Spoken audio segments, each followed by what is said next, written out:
Hello guys, nandito kami sa Espresso House. Sa Oslo. Nakita ko si Dito sa may- BFF ko si Henry Liam. Mm. Gumagawa siya ng video ko na nag-i-fight. Tsaka namumulot ang lata. Oo. Ito si Henry Liam. Pangayuda. Ito yung milyonaryong Ay, hindi niya. bumupulot ng data Ito ko yun. para ibigay sa mga kwan. Mahirap ba? Sa Philippines. Nangangailangan. Meron siyang fundraising. Talagang ayos-ayos to si Ayos na. si BFF. Okay. Okay. Tapos na, ano? Wow, ito. Okay, ito na. Wait mo. Tapos mo na tayo. Edit mo? Mm. Ano, Mang Henry or Henry na lang tawag ko sa'yo. Henry lang. Henry lang.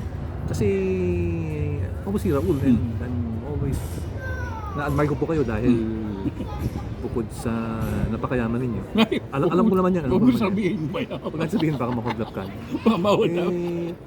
You are going around Oslo, kumuha kayo ng mga lata, yung tinatawag na pan, value, binibenta niyo sa mga supermarket, Kumari, sinusolid sa market. sinusuleto sa market, and then yung proceeds, binibigyan sa Pilipinas. Oo, tinutulong ko sa kanila. Ilang taon na kayo ganyan? Bali, magtatatlo na ngayon. Wow. And then, ito cash na nakuha niyo for this Cash. cans. Kung minsan, ibibili ko ng pagkain, mga dilata, alagay ko sa balikbayang box, Right. papadala ko sa Pilipinas. Pagdating ko doon, mamimigay ako doon. Right. Kahit sino kong bibigyan ko. Hindi ako namimili ang taong bibigyan. Lahat ng gusto bibigyan, nakikita ko. Kasi nagulat Pati ako. sakali, Sakali. At random na yung random na. Kasi nakita ko kayo dito, actually ngayon today, paupo ko dito sa coffee shop, nakita ko yung namumulot. Sabi ko, ito rin yung milyonaryong namumulot eh. At the same time, meron kayong kawang gawa. No? So I was so amazed. And yung pala pag weekends, even during the day, umikot kayo ng Oslo, Almost every day Every akong day? lalakad. alam niyo na yung mga spots na mga kuhan nyo. And you Alam get ko kung this- saan pupunta. Hindi lang yung cans o yung bottles, kundi yung mga Mga importanteng damit, Yep. magandang damit, Mga pitwa ko shoes. sapatos. wow. So yun po, isang bagay na napaka admirable sa ating mga kasama dito sa Oslo. And yun naman hopefully magkita pa tayo parati Oo. para may continue sa akin itong nangyari. Thank you po. Okay. Thank you. See you. God bless. Hello guys, nandito kami sa Espresso House. Sa Oslo. Nakita ko si Dito sa may- BFF ko si Henry Liam. Mm. Gumagawa siya ng video ko na nag-i-fight. Tsaka namumulot ang lata. Oo. Ito si Henry Liam. Pangayuda. Ito yung milyonaryong Ay, hindi niya. bumupulot ng data Ito ko yun. para ibigay sa mga kwan. Mahirap ba? Sa Philippines. Nangangailangan. Meron siyang fundraising. Talagang ayos-ayos to si Ayos na. si BFF. Okay. Okay. Tapos na, ano? Wow, ito. Okay, ito na. Wait mo. Tapos mo na tayo.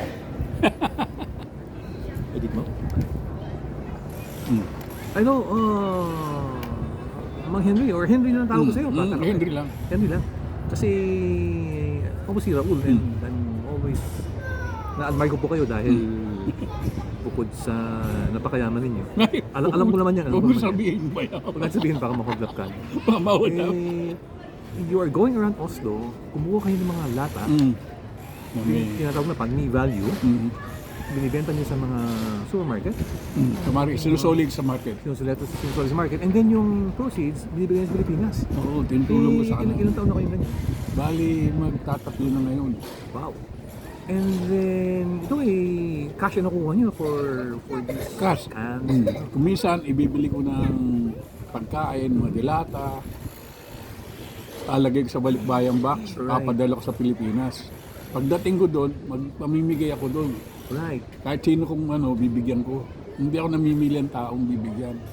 Lahat ng gusto bibigyan, nakikita ko. Kasi nagulat Pati ako. sakali, Sakali. At random na yung random na. Kasi nakita ko kayo dito, actually ngayon today, paupo ko dito sa coffee shop, nakita ko yung namumulot. Sabi ko, ito rin yung milyonaryong namumulot eh. At the same time, meron kayong kawang gawa. No? So I was so amazed. And yung pala pag weekends, even during the day, umikot kayo ng Oslo, Almost every day Every akong day? lalakad. alam niyo na yung mga spots na makukuha niyo. And Alam ko kung saan pupunta. hindi lang yung cans o yung bottles, kundi yung mga Mga importanteng damit, Yep. magandang damit, Mga pitwa ko shoes. sapatos. wow. So yun po ay isang bagay na napaka admirable sa ating mga kasama dito sa Oslo.